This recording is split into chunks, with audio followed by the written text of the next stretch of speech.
বিসমিল্লাহির রহমানির রহিম। আসসালামু আলাইকুম। আশা করছি সকলেই ভালো আছেন। তো আমার নতুন আরেকটি ব্লগ ভিডিওতে আপনাদের সবাইকে স্বাগতম। তো এই যে দেখতেই পারতেছেন এখন প্রায় 11টা 11:30টার মতন বাজে। তারপরেও কেমন কুয়াশা, বোঝা যাইতেছে যে সন্ধ্যা সন্ধ্যা পাও, আর না হলে সকাল 7টা 7:30 এমন বাজে। কিন্তু না, এখন বাজতেছে প্রায় 11:30। আর আজকে শুক্রবার, জুম্মার দিন। সবাইকে জুম্মা মুবারক। আর এই যে আমার কবুতরগুলো খুব এখনও ছাড়েনি আজকে। আমি অসুস্থতার জন্য একটু দেরিতেই ঘুম থেকে উঠি। এখন প্রচণ্ড ঠান্ডা, যার জন্য একটু লেট করে ঘুম থেকে উঠি। তো আমার কবুতরগুলো এখন আমার বাতিজা ছাড়বে, তো আপনাদেরকে দেখাই। আজকে হয়তো ফার্স্ট আমার কবুতরগুলো ছাড়ার ভিডিও। তো যে দেখতে পারতেছেন আমার বাতিজা প্রথম এই যে সবজি হুমার জোড়াটা ছাড়বে। এই যে সবজি হুমা দুইটা, এই যে একদম উড়াল দিল। তারপরে এই যে এই যে এই যে আস্তে আস্তে সব বাড়িতেছে। এই যে এই যে আর এই যে বড় কূপটা, এই যে সব পুড়ে চলে গেছে। এই যে ওই যে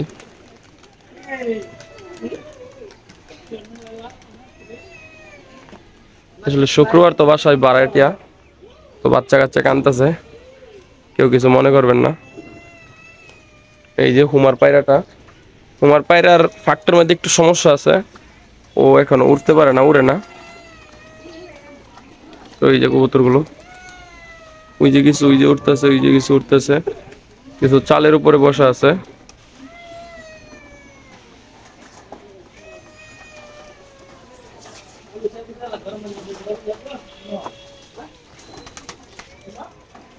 এই যে এখন কবুতরগুলোকে খাবার দিব এটকা। এই দেখেন এইখানে খাবার দেই, তাই সবগুলো এখন দেখবেন যে এইদিকে এইখানেই নেমে আসবো।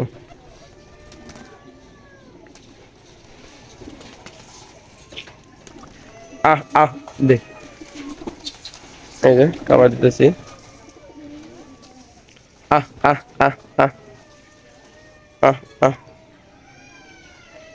আহ আহ আহ আহ এই যে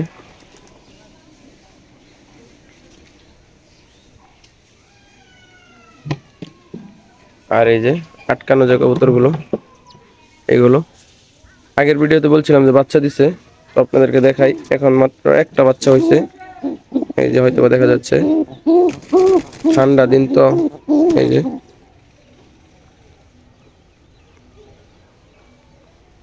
এখনো একটা বাচ্চা হয়েছে, আরেকটা ডিম দেখি নাই, এখনো ফুটে নাই। তো একদিন 2 দিন হয়েছে, তো আরেকদিন পরে আমি করব, ডিমটা আমি দেখবো যে ডিমটা কি ঠিক আছে নাকি। আর আরেকটা কথা, এই যে এই কূপে আমার এক জোড়া বাচ্চা ছিল, এই যে দেখতে পারতেছেন। এই কূপে এক জোড়া বাচ্চা ছিল, পরে আমি অসুস্থ হয়ে গেলাম। আমি দেখছি বাচ্চাগুলো আমি যখন দেখি তখন 4-5 দিন বয়স। তো আমি হঠাৎ করে অসুস্থ হয়ে যাওয়ার কারণে কূপের উপরে উঠতে পারি নাই, আর একদিনের মধ্যে কূপ মারাও হয় নাই। তো অনেকেই বলেন যে ভাই আপনার এটা পারফেক্ট জায়গা কবুতর পালার জন্য। তো পারফেক্ট জায়গা ঠিক আছে, কিন্তু এখানে দুইটা সমস্যা। এক হইল গা কবুতরে যে পানিতে পড়ে যা, দুই হইল গা কাক কবুতরের বাচ্চা ডিমাইসা নিয়ে যা। তো আমার এই দুইটা বাচ্চা হয়তো আমার সম্ভবত কাকে নিয়ে গেছে। আমার পছন্দের একজোড়া কবুতর ছিল, গিরিবাজ কবুতর, ওইগুলার বাচ্চা। তো বাজি দেয়। এই যে আরেকটা জিনিস দেখায়, আপনাদের সাথে কথা বলতে বলতে চোখ পড়লো আমাদের পেয়ারা গাছে। দেখেন মাশাল্লাহ ফুল ফুটতেছে, পেয়ারার পেয়ারার আসতেছে মাশাল্লাহ। আমি এই যে এখনই দেখলাম, এখনই চোখগুলো এই যে আসতেছে। তো দেখা যাক কি পরিমাণ আসে। এগুলো তো মনে হয় ফুলই, পেয়ারার ফুল সম্ভবত, আমি শিওর না। আর এই যে আমাদের গাছগাছালিগুলো সকালবেলা সবুজ হয়ে রয়েছে। ডালিম গাছও ফল। আসলে আমার ছাদের পরিবেশটা মাশাল্লাহ চমৎকার লাগে, আমার কাছে অনেক ভালো লাগে। তো আজকের ভিডিওটা এই পর্যন্তই। আশা করছি সকলে ভালো থাকবেন, সুস্থ থাকবেন, আর আমাদের জন্য দোয়া করবেন। আর যারা এখনও আমার চ্যানেলটি সাবস্ক্রাইব করেন নাই, অবশ্যই চ্যানেলটি সাবস্ক্রাইব করে দিবেন।